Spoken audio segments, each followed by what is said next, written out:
Welcome to the underbelly of the glamorous facade, where shadows linger and secrets whisper.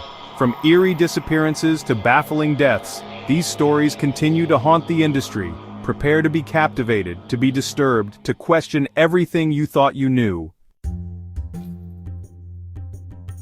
December 20th, 2005. A chilling call pierces the morning quiet from a lavish Hollywood Hills home. The woman? Rising star, Brittany Murphy. The official cause of death?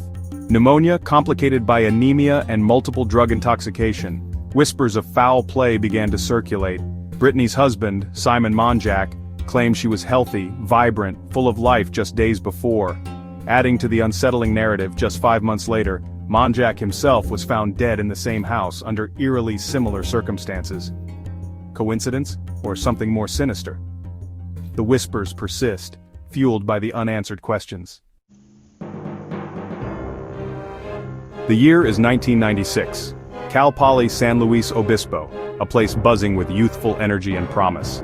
Among the bright faces on campus is Kristen Smart, a vibrant 19-year-old with a contagious smile. But one night, Kristen vanishes. Last seen walking back to her dorm after a party, she seemingly disappears into thin air. The investigation centers around a fellow student, Paul Flores, the last person to see Kristen alive. Years pass, hope dwindles, yet the question remains, what happened to Kristen Smart? In 2021, Flores is arrested and charged with Kristen's murder, his father accused of helping conceal the crime. Finally, after 26 agonizing years, Kristen's family may get the answers they've desperately sought. Las Vegas, 1996. The air crackles with anticipation as Tupac Shakur, the undisputed king of West Coast hip-hop, steps out into the neon-drenched desert night. Hours later, gunshots pierce the night. Tupac, struck by 4 bullets in a drive-by shooting, clings to life. 6 days later, the world mourns as a voice silenced too soon. The investigation? A tangled web of theories, suspects, and dead ends. Was it a result of the infamous East Coast-West Coast rivalry, a deadly feud with Biggie Smalls and the notorious Big? Or was it something more personal? The truth, much like Tupac's legacy, remains elusive.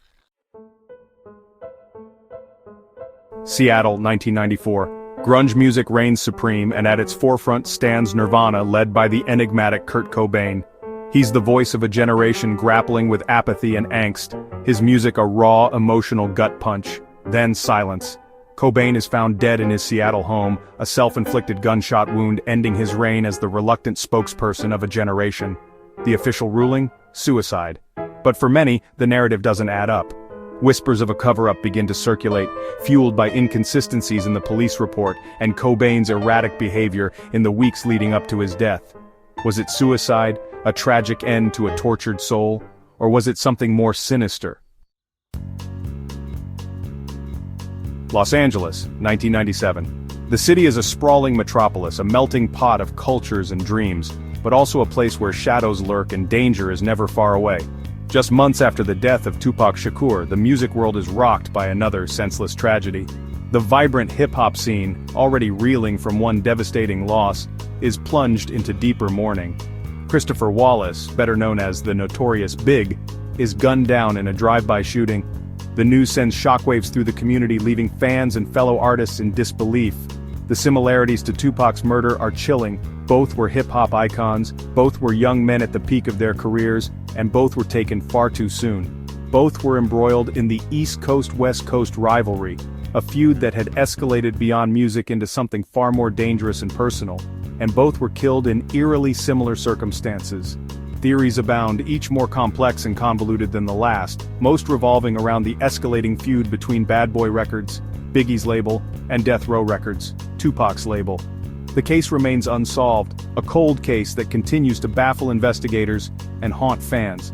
A tangled web of gang affiliations, music industry rivalries, and alleged police corruption. Each thread of this web seems to lead to more questions than answers.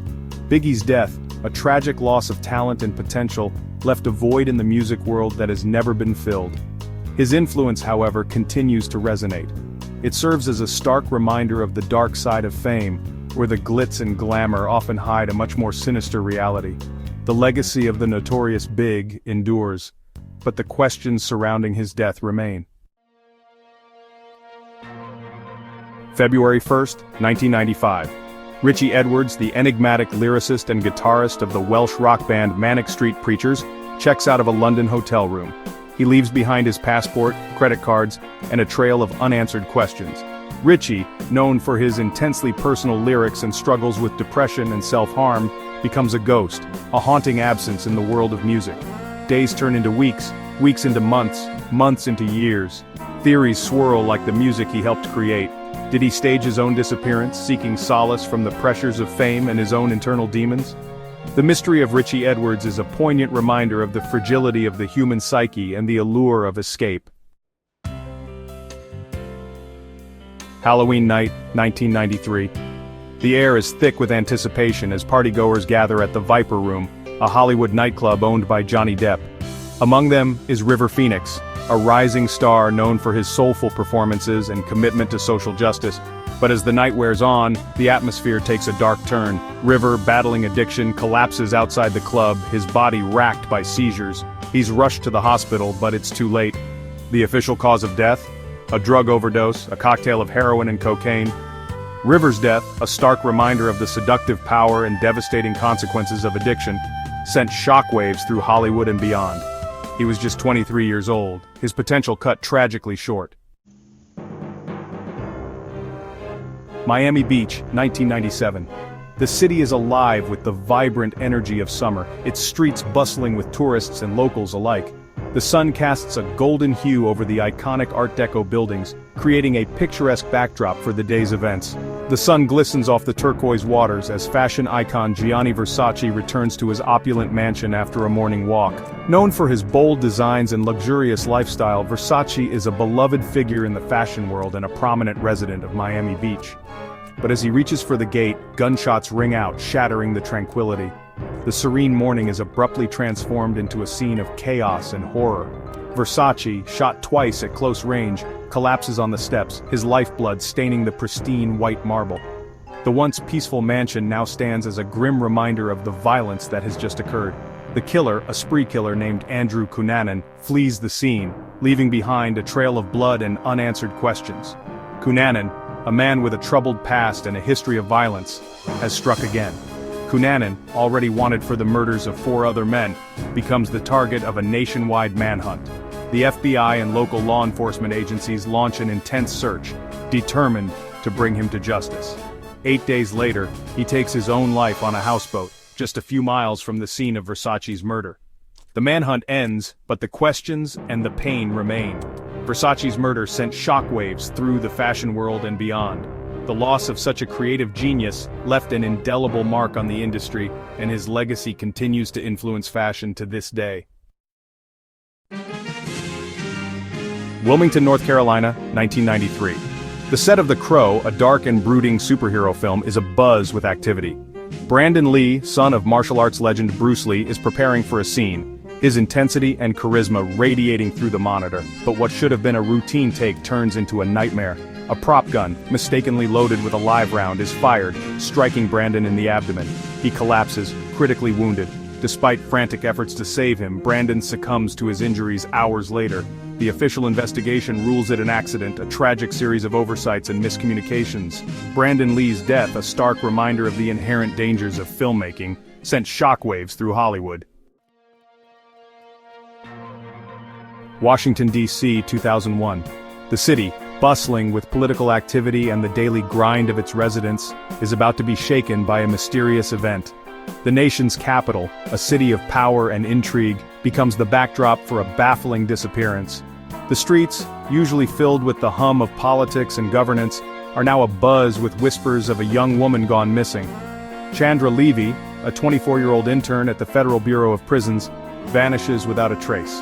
Her promising career and bright future are abruptly halted, leaving her family and friends in a state of shock and despair. Her disappearance sparks a media frenzy, fueled by her connection to Gary Condit, a married congressman from California. The media's relentless coverage brings the case into the national spotlight, with every detail of Levy's life and Condit's actions scrutinized. Condit, initially evasive about his relationship with Levy, becomes a person of interest in the case. His political career is thrown into turmoil as the public and investigators demand answers. The investigation takes a series of twists and turns, uncovering a web of secrets, lies, and political maneuvering. Detectives work tirelessly, sifting through evidence and following leads, but the truth remains elusive.